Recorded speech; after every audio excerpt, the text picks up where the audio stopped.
Me da muchísimo gusto saludarte, querido Sergio Luna, director de estudios económicos de Citibanamex. Sergio, ¿cómo estás? Muy buenas noches. David, ¿cómo estás? Muy buenas noches. Siempre un gusto estar en tu programa. Un saludo a toda tu audiencia.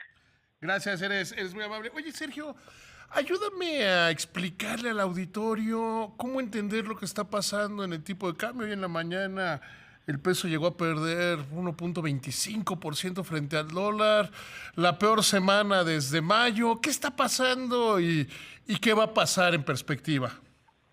Yo creo que es una pregunta muy oportuna, David, y yo creo que el antecedente es que venimos, como lo sabes muy bien, lo has explicado tú muy bien, de un periodo de apreciación importante en lo que va el año, ¿no? Que coincidía precisamente con el hecho de que estábamos teniendo un dólar fuerte. Me parecería como que lo que hemos visto a comienzos de este año es que las monedas que se han visto fortalecidas son las de la región norteamericana, el dólar y también el peso mexicano. Creo que esto hace sentido, David, cuando tomamos en cuenta que las tasas de crecimiento en Europa han sido moderadas y sobre todo en el lado de Asia pues hemos tenido todo el problema asociado a la epidemia del coronavirus.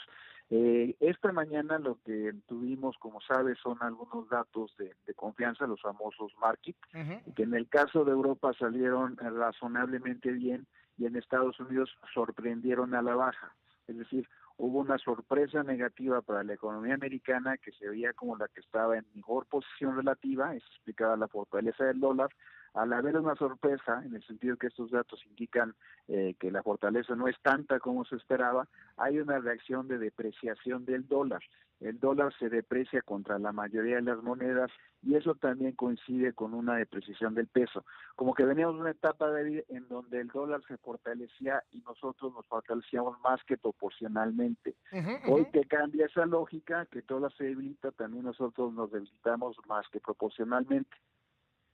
Sí, pero fue un movimiento raro el que sea la peor semana en 6 meses. Ha generado algún cierto nerviosismo y por eso yo creo que es importante que esta plática que estamos teniendo en ese sentido, en explicar por qué se da y qué esperas, por lo menos tú, Sergio, que ocurra en los siguientes días.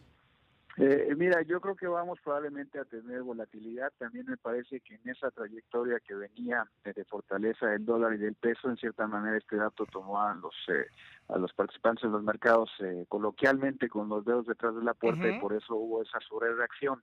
Pero es muy importante, y tú siempre lo haces, David, enfatizar los fundamentales.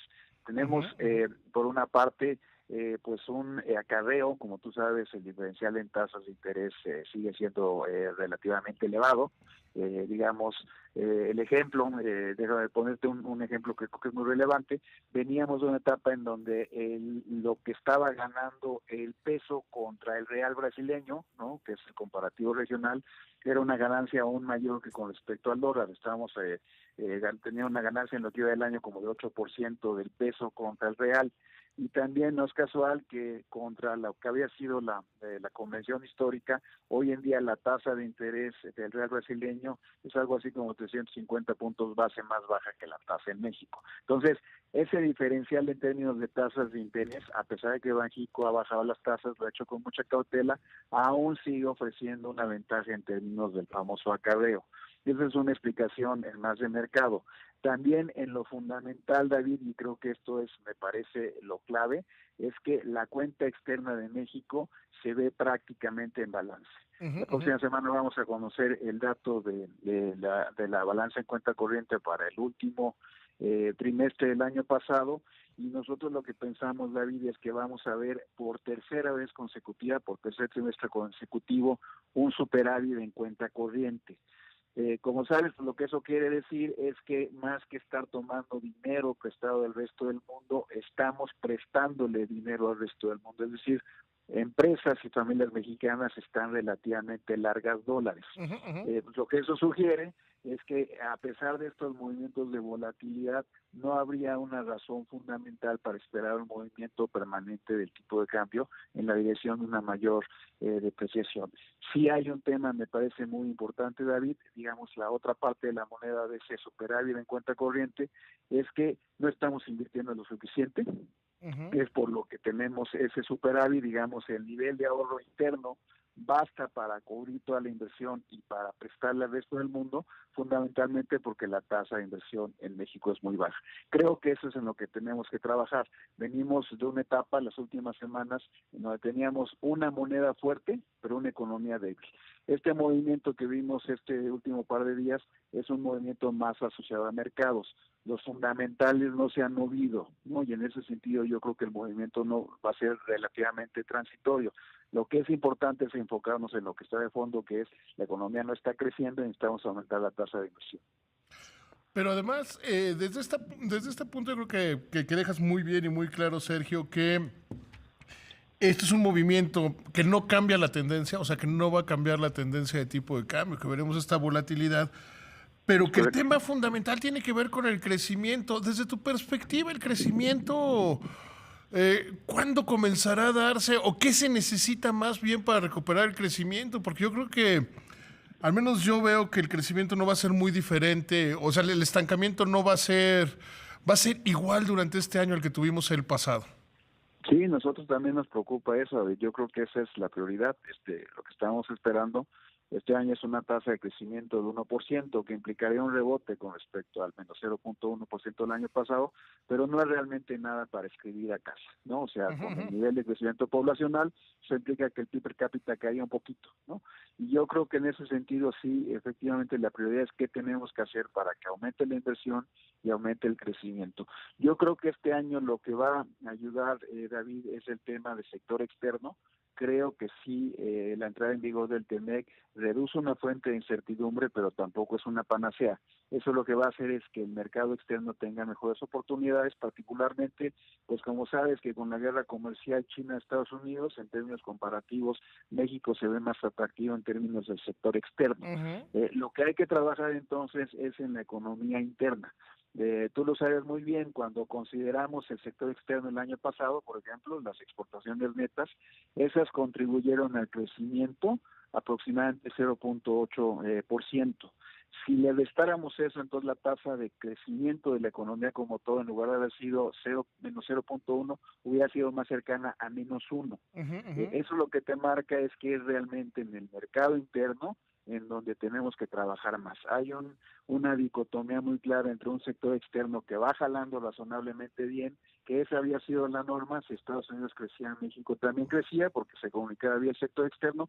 Aquí algo está pasando que no está comunicando ese dinamismo hacia el mercado interno, y creo que tiene que ver con el tema de incertidumbre. Eso es tan importante como el nivel de tasa para motivar inversión, y en ese sentido las señales que pueda vender la administración van a ser muy importantes para reactivar la inversión. El tema energético, tú lo has señalado mucho, es, por ejemplo, me parece clave en términos de reactivar esa inversión.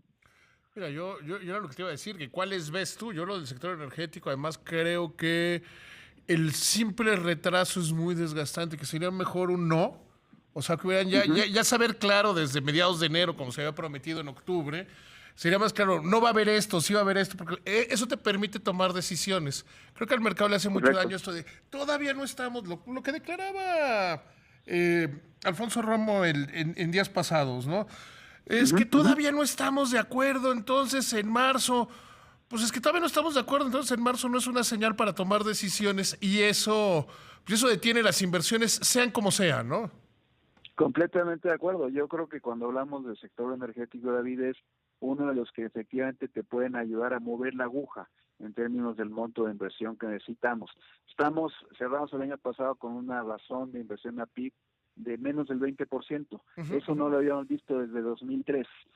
Y buena parte de esa inversión, de esos 20 puntos del producto que es la inversión, pues algo así como el 18-17% es inversión privada, y esa inversión privada responde a señales.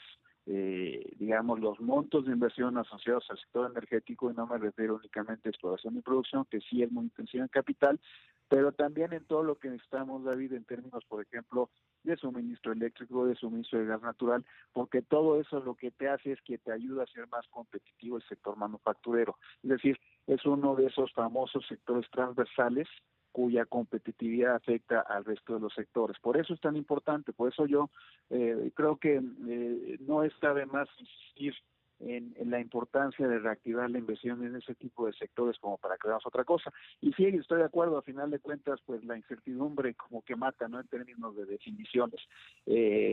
Yo creo que ahí, a final de cuentas, va a ser uno de los grandes temas de este año, ¿no? De las grandes iniciativas que vamos a tomar. Si queremos realmente crecer a tasas mayores, pues vamos a tener que tomar decisiones importantes en ese tipo de sectores. Sergio, si no es esa, ¿cuál es la segunda después de esa? O sea, ¿cuál desde tu punto de vista, Sergio, es la segunda que diera una señal? Porque sí también creo que han apostado demasiado al tema y que es volver, lo he dicho en otras ocasiones, es volver casi a donde estábamos, ¿no? Que está muy Correcto. bien, pero es volver a casi donde estábamos. Claro, ayuda, pero no es panacea, ¿no? Yo creo que en eso estoy completamente de acuerdo, David. Yo creo que el tema, a ver, buena parte de la razón por la que la inversión viene a México no tiene que ver ya con salarios bajos. ¿No? Estoy refiriendo a la inversión, por ejemplo, en la manufactura de alta competitividad, sino por la eficacia y la eficiencia de la mano de obra que existe en México. Somos un país que tenemos un recurso laboral abundante, ¿no? Y en ese sentido me parece que invertir en cosas como, por ejemplo, la capacitación de esa mano de obra y la formalización del mercado de trabajo pueden ser sumamente importantes.